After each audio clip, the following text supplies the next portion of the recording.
اعوذ باللہ من الشیطان الرجیم بسم اللہ الرحمن الرحیم اللہم صلی علی محمد وآل محمد۔ مومنین مسلمین ایک اور سوال ہے جو مومنین مسلمین نے کیا ہے، اس کا جواب دینا نہایت عام ہے کہ قرآن مجید کی تلاوت کے لیے وضو کا ہونا شرط ہے، ضروری ہے۔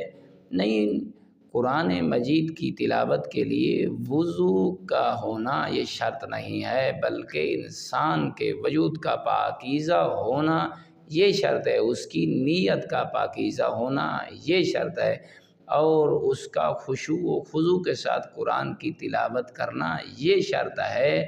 مثلا اگر آپ قرآن کی تلاوت کرنا چاہتے ہیں، آپ کا وجود سارا پاک و پاکیزہ ہے، آپ وضو سے نہیں ہیں، تو آپ قرآن کے الفاظ کو چھوئیں مت۔ اگر چھوئیں گے تو یہ حرام ہے، لیکن اگر چھوئیں نہیں، آپ قرآن کو کھول کر بغیر وضو کے تلاوت کرنا چاہتے ہیں تو آپ تلاوت کر سکتے ہیں۔